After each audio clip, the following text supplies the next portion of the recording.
Pergunta difícil essa, não é? Pecado que Deus não perdoa. Ela soa quase como um segredo proibido, um limite final, um ponto de não retorno. A mente pode correr para histórias, para medos profundos. Será que já pequei desse jeito? Será que em algum momento cruzei essa linha? Por gerações, essa pergunta gerou ansiedade, debates acalorados e, às vezes, uma espiritualidade baseada no medo, não na graça. Então, vamos respirar fundo. Vamos olhar diretamente para essa questão, não com os olhos do pavor, mas com os olhos da verdade. Porque, como Jesus disse, é a verdade que nos liberta. E a verdade sobre esse tema é mais profunda e mais cheia de misericórdia do que você imagina. Para entender, precisamos ir à fonte. O conceito de um pecado imperdoável vem diretamente dos lábios de Jesus, registrado em 3 dos evangelhos. Vamos para a passagem mais completa, em Mateus 12, 22 a 32. Jesus tinha acabado de curar um homem cego e mudo, possuído por um demônio. A multidão ficava maravilhada, mas os fariseus, os líderes religiosos,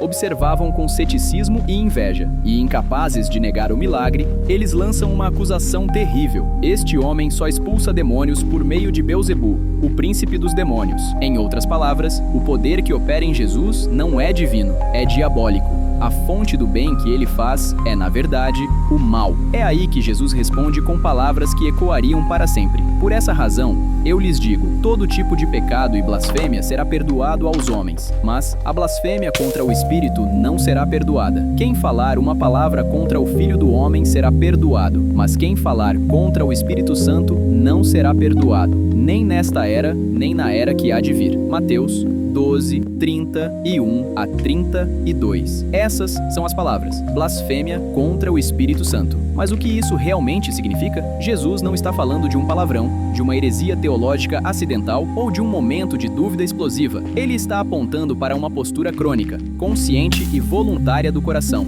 Veja o contexto: encontro direto com a verdade. Os fariseus estavam diante da evidência encarnada do amor e do poder de Deus. Eles viram o bem, rejeição consciente. Eles reconheceram que era um poder sobrenatural, mas escolheram, de forma deliberada, atribuir essa obra de luz às trevas. Endurecimento do coração foi uma distorção maliciosa e proposital. Eles não estavam confusos, estavam combatendo. Preferiram chamar o Espírito Santo de sujeira para manter seu poder, orgulho e visão de mundo intactos. A blasfêmia contra o Espírito Santo, portanto, não é um pecado de fraqueza, mas de guerra. Não é um tropeço, mas uma decisão estratégica. É o coração humano, diante da mais clara manifestação do amor redentor de Deus, cuspindo em sua face e dizendo: eu sei quem você é e o odeio. Eu vou chamar seu bem de mal, sua luz de trevas e vou me fechar a você para sempre. Agora, perceba a gravidade e, ao mesmo tempo, o imenso alívio que isso traz. Isso nos leva a uma pergunta ainda mais importante do que: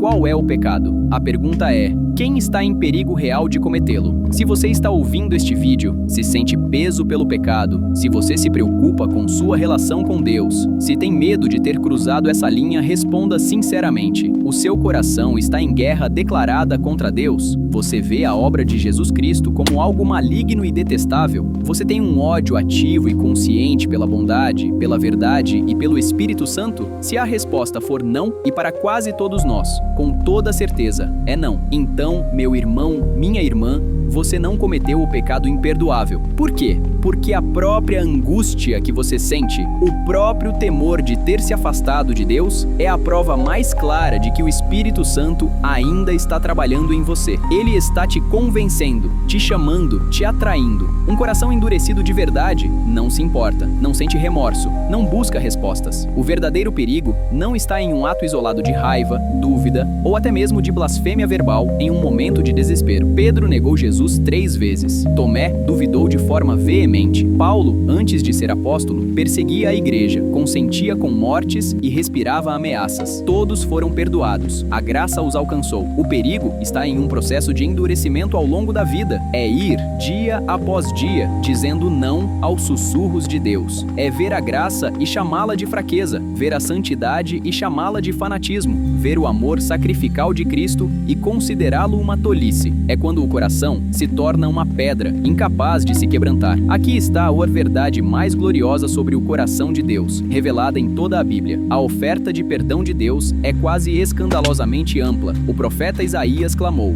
"Deixe o ímpio o seu caminho, e o homem maligno os seus pensamentos, e se converta ao Senhor, que se compadecerá dele. Torne para o nosso Deus, porque grandioso é em perdoar." Isaías 55, 7. O apóstolo João garantiu: "Se confessarmos os nossos pecados, ele é fiel e justo para nos perdoar os pecados e nos purificar de toda injustiça." 1 João 1, 9. E o próprio Jesus, na cruz, sob agonia inimaginável, orou por seus algozes: "Pai, perdoa-lhes, porque não sabem o que fazem." Lucas 23, 34. Se havia um momento em que alguém poderia pensar que o limite havia sido atingido, era aquele. E ainda assim, a oferta de perdão estava lá, viva, sangrando de amor. O pecado imperdoável não é imperdoável porque Deus seja pequeno em misericórdia. É imperdoável porque, por sua própria natureza, ele recusa o perdão. É a alma fechando a porta por dentro, trancando todas as fechaduras e jogando a chave fora. Deus bate do lado de fora, mas não arromba a porta. Ele respeita a nossa liberdade até as últimas consequências. Então, qual é a mensagem para nós hoje? Não viva com medo de um pecado.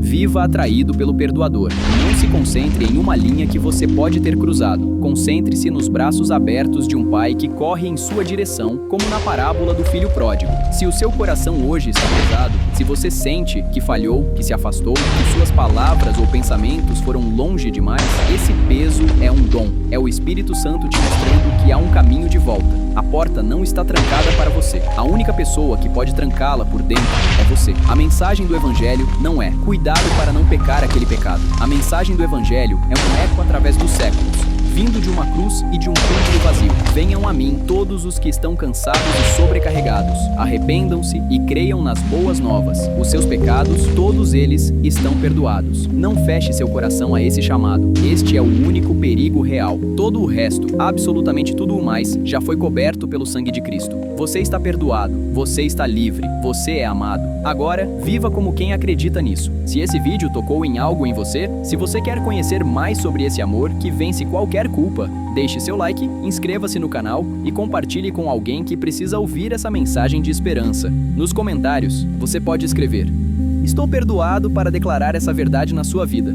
E se ainda tem perguntas, escreva também. Vamos conversar.